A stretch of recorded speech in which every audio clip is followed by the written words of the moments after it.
So now, before we discuss about the magnetostatics, some discoveries are random. Like they don't want most of the discoveries in a physics. They don't intend to discover them. They will happen all of a sudden. Now, Oersted, the physicist named Oersted, he was whatever the pronunciation. So he was giving some lectures in a summer classes, and he has some current carrying wire and a compass on his bench for the explanation of the class, and he has observed the compass getting deflected. So was the compass was deflected. Listen here. When will compass gets deflected? When you have some magnetic field around it. Now his question is, there is no magnet near the compass, how it is getting deflected? Then he observed a current carrying wire. Now he thought, okay, current carrying wire may be deflecting the compass, and he did, yeah, it's a simple observation. Then he switched off that whatever the current. Now there is no current. Then obviously the compass stopped deflecting. It confirmed that current carrying wire actually creating what? Magnetic field. Due to that magnetic field, compass was getting deflected. Now see here. Do you think there is no magnetism before that? There was magnetism. We have natural magnets, lodestones. You see, right, magnets. So those magnets were creating magnetic field already, but it is very rare scenario where current carrying wire creating a magnetic field and deflecting the compass. So that's how they invented the current carrying wire is creating a magnetic. Are you getting my point? He was giving some class, there was a current carrying wire, and by mistake he kept that compass near the current carrying wire. Now what happened? This compass start getting deflected. When you think compass gets deflected? When there is a magnetic field. Now there was no magnetic field. He thought current carrying wire was creating a magnetic field. Now what he did for his proof, he switched off the wire. When he switches off the wire, obviously the compass stops getting deflected. So it's a proof. Current carrying wire creating what? Magnetic field. Who will create an electric field? Charges. So their charges are creating magnetic field. Here current carrying wire or moving charges are creating magnetic field. So two fields in this universe which are completely different are finally created by charges. Electric field is created by static charges. Magnetic field is created by moving charges. Again, moving charges in a sense, there can be two types of motion, uniform motion and non-uniform motion. What is mean by uniform motion? Yes, when an object moves with a constant speed. Non-uniform motion means when an object accelerates. That means its velocity will change. Here we will focus on uniform motion of a charges. That means whatever the charge we consider will be moving with a constant speed. Now when you have studied the current electricity, we have clearly shown, what we have shown? The charges will be moving with a drift velocity. That drift velocity is a uniform velocity.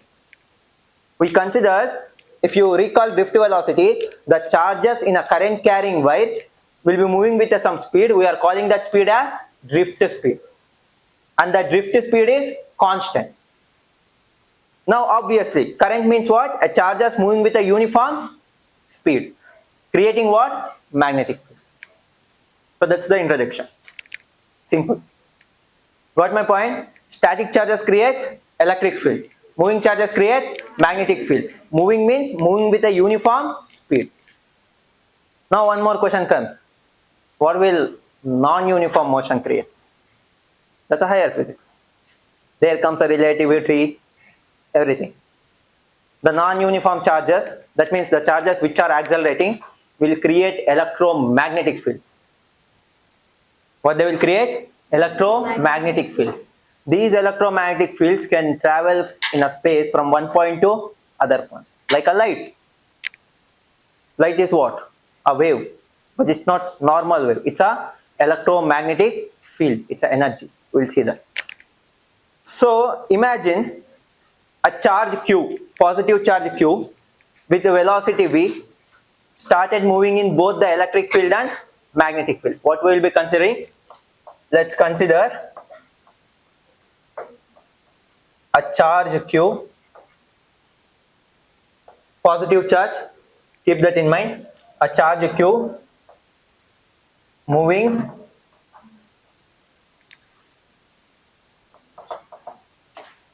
with a velocity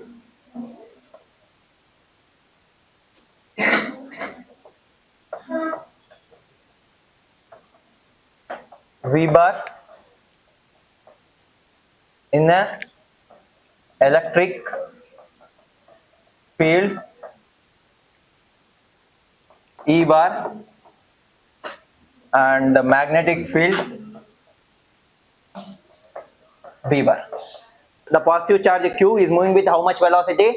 V in the electric field E bar and magnetic field B bar. That means both the electric and magnetic fields are there. Now already you know when a charge Q is placed in an electric field E bar, what it will experience? Electrostatic force. If you could recall, a charge, positive charge Q placed in an electric field E bar, it will experience a force F bar. What force it is? Electrostatic force. Now he tells the total force the charge Q is experiencing is F is equal to Q into E bar plus V bar cross B bar.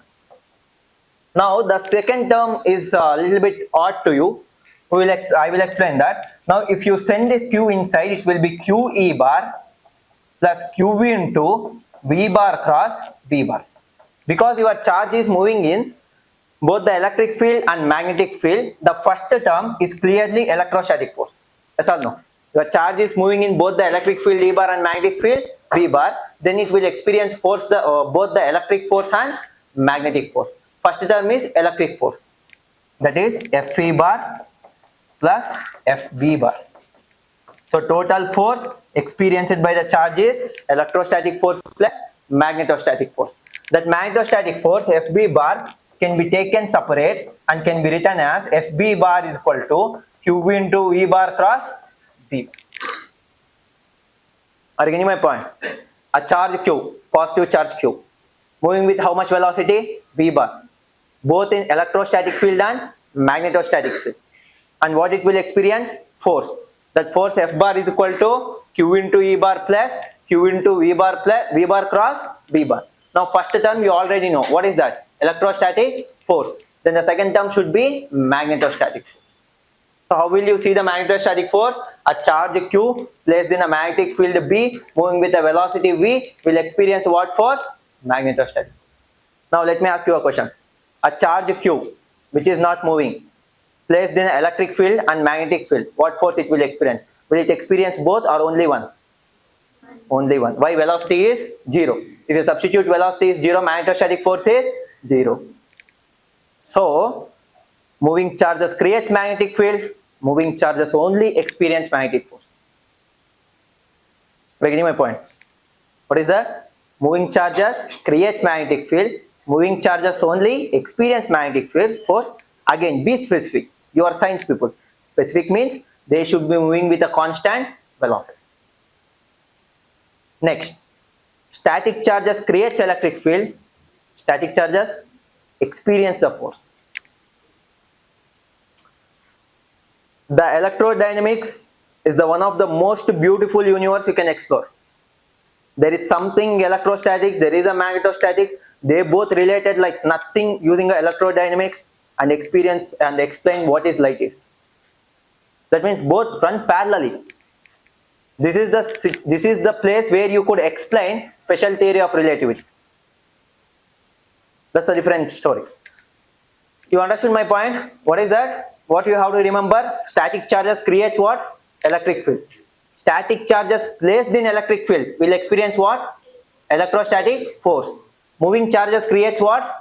Magnetic field. Moving charges placed in magnetic field experiences what? Magnetostatic force. And moving charges means charges moving with a constant velocity. Next. So now, if you see, is this force a vector or scalar? Vector. That means it has two information, magnitude and direction. Now what is magnitude of force? What product is this? Cross product. When you do cross product of two vectors, what is the output? Vector or scalar? Scalar. Scalar. Vector. Dot product is Scalar. So V bar cross B bar will give you new vector which is FB bar. Now what is the magnitude of force? How will you write? See this. If you do A bar cross B bar, what you will get? C bar, new vector. What is the magnitude of that new vector? What is the formula? What is that? Root. What is that? A bar. Mod A. Next. Mod B. Next. Sin theta. Mod A, mod B, sin theta. That's the magnitude of our new vector. Mod A bar is the magnitude of our old vector. Mod B bar is the magnitude of our old vector. Theta is the angle between A bar and B bar. How many times you will forget? This is some 100th time I think. What is that? A bar cross B bar will give you new vector C bar. The magnitude of that new vector C bar is mod A mod B sin theta. Where mod A is the magnitude of old, mod B is the magnitude of old vector, and theta is the angle between A bar and B bar. Now, what will see? You got the magnitude of C bar. Then what is the direction of C bar? Perpendicular to A bar and B bar. C bar will be perpendicular to both the A bar and B bar. Now see here. Use the same thing. Q into. How will you write that magnitude of V bar cross B bar? Mod B sin theta. What is that? Mod B sin theta. And what will be the direction of your force? FB bar will be perpendicular to both V bar and B bar.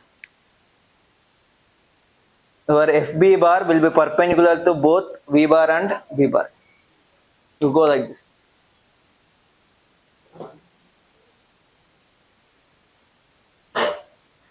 You are observing this. What you are actually doing is you are comparing your V bar with a bar and you are comparing your B bar with a B bar. Are you getting my point? This Q is a scalar. This Q is scalar. You can have this rule. Some A bar is equal to lambda into B bar. You can also have this rule. Some vector A bar is equal to scalar multiplied by one more vector. This vector algebra I have explained. You understood this? Here the cross product. What is that? F bar is equal to Q into V bar cross B bar. So what is the magnitude of F bar? Q into mod V into mod B into sin theta. What is the direction of the force? Perpendicular to both V bar and B bar. You got this from which rule? Cross product of vector algebra. You understood it or not? This cross product. Yes. So theta is equal to 0 means what? Minimum. Minimum is how much that minimum is? 0. Theta 0 means theta is the angle between what and what? V and B. Theta 0 means how will you express them? They are parallel. Theta is equal to 180 means anti-parallel, opposite. Now when your velocity, if charge is moving in this direction, velocity will be in the same direction. If magnetic field is also in the same direction, do you think this charge experiences a magnetostatic force? Why? They are in a parallel direction. Imagine your magnetic field is in this direction, your charge is moving in a opposite direction. Do you think your charge experiences a magnetic force? No. That's the point. What is that?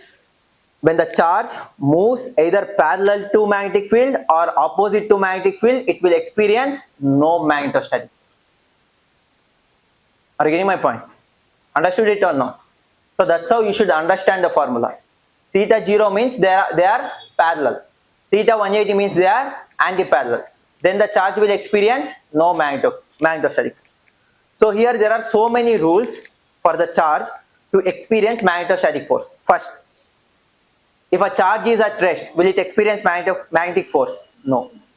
If a charge is moving parallel to magnetic field, will it experience a magnetic force? No. If a charge is moving opposite to magnetic field, will it experience a force? No.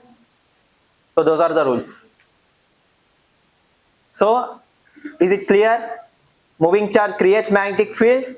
Moving charge placed in a magnetic field will experience a magnetic force. Static charge creates electric field. Charge placed in an electric field will experience a force. That's a Lorentz force law. You understood that? Nodi. Whenever vector comes, you have to ask two information, magnitude and direction.